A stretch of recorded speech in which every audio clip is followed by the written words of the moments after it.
que l'initiative Perspective Parents nous apprend, c'est qu'il y a peut-être seulement le quart des parents qui ne vivent pas du stress très fréquemment. Les 3/4 des parents en vivent et même 16 % en vivent très fréquemment.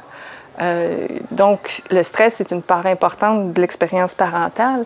Et puis, ça prend quelle forme? Bien, il y en a à peu près la moitié des parents qui disent avoir l'impression de courir toute la journée.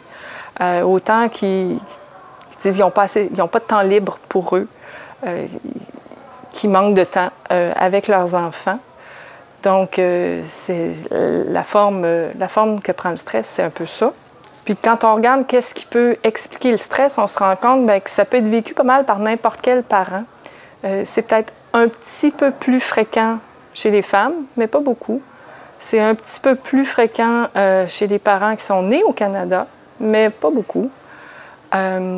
Chez les parents qui sont plus scolarisés, de diplôme collégial ou universitaire, ils ont peut-être une petite tendance à vivre un peu plus de stress aussi.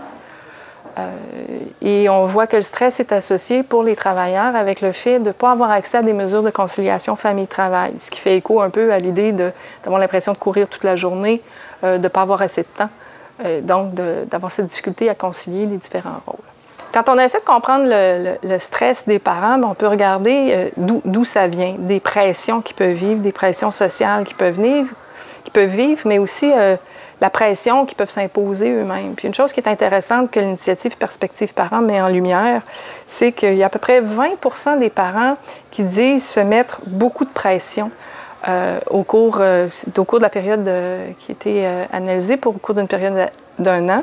Donc, il y a 20 % des parents qui disent se mettre beaucoup de pression par rapport à la relation qu'ils ont avec leurs enfants, comment ils vivent leur parentalité. Et puis, il y en a 44 % qui disent s'être mis peu de pression et à peu près le tiers qui disent ne s'en mettre pas du tout. Mais donc, on voit qu'il y a beaucoup de pression qui vient des parents eux-mêmes. Et chez les parents qui se mettent de la pression, on voit que c'est peut-être un peu plus fort, en fait, chez les femmes. Les femmes ont tendance à se mettre un peu plus de pression que les hommes, selon ce qu'on apprend dans le sondage. C'est aussi un peu plus élevé chez les plus jeunes parents, surtout les moins de 40 ans, se mettent peut-être davantage de pression. Encore chez les parents qui sont nés au Canada et qui sont parmi les parents plus scolarisés avec un diplôme collégial ou universitaire. Mais au-delà de la pression que les parents ils se mettent eux-mêmes, les parents de l'initiative Perspective Parents nous ont dit vivre de la pression qui vient de leur entourage, donc d'avoir une pression sociale. Et donc, c'est présent, mais c'est peut-être même un peu moins présent que la pression que les parents se mettent eux-mêmes, selon les chiffres dans le sondage. Donc, la pression que les parents ressentent de leur entourage est peut-être un peu moindre que celle qui s'impose eux-mêmes, mais quand même présente. Donc, on a 9 % des parents qui disent vivre beaucoup de pression de leur conjoint. Tandis qu'il y a peut-être 40 % qui disent en vivre peu.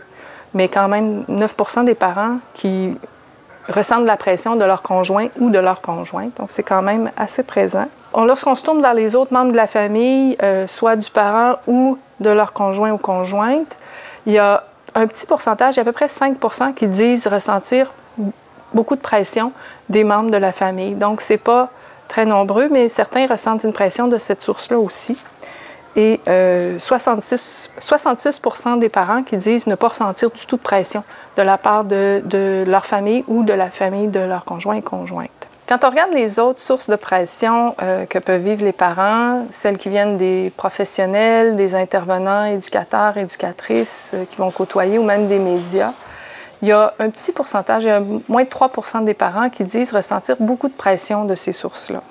Par contre, on a, selon la source, de 12 à 18 % des parents qui disent tout de même ressentir un peu de pression provenant soit des professionnels de la santé, des intervenants sociaux, des éducateurs, des éducatrices ou même des médias. Donc, ça demeure une source de pression qu'ils ressentent. Si on fait des comparaisons entre les parents, il est intéressant de constater les petites différences qui émergent entre les hommes et les femmes. Les femmes, comme on l'a vu plus tôt, s'imposent peut-être un peu plus de pression elles-mêmes que ce que les hommes s'imposent. Mais à l'inverse, ce qu'on constate, c'est que les hommes, ils rapportent ressentir plus de pression de la part de leur conjointe que ce que les femmes ressentent. En fait, il y a un très petit pourcentage de femmes qui rapportent ressentir de la pression de leur conjoint, alors que c'est quand même une source de pression présente chez les hommes. Enfin, la pression sociale que les parents disent avoir ressentie au cours des 12 mois précédant l'enquête se différencie pour certains sous-groupes. On voit qu'elle est un petit peu plus importante chez les parents qui rapportent eux-mêmes avoir des difficultés ou des problèmes de santé. Donc, ils ressentent plus de pression de leur entourage. Et également chez les parents qui perçoivent ne pas avoir un revenu suffisant pour répondre aux besoins de leur famille, sont parmi les parents qui rapportent peut-être un peu plus de pression de leur entourage. Ce qui est intéressant, c'est de voir la pression ressentie par l'entourage. Elle ne se distingue pas particulièrement en fonction du revenu réel, ni du niveau de scolarité des parents. Donc, ça n'a pas une grande incidence de ce côté-là. Et puis, si on regarde au niveau régional, pour ce qui est du stress ou de la pression sociale, pression auto-imposée qui est ressentie par les parents, pour la région de Chaudière-Appalaches, elle ne se distingue pas particulièrement des données nationales, en fait. Les parents de la région de Chaudière-Appalaches, ils ressentent à peu près le même niveau de pression, de stress que ce qu'on voit à l'échelle nationale.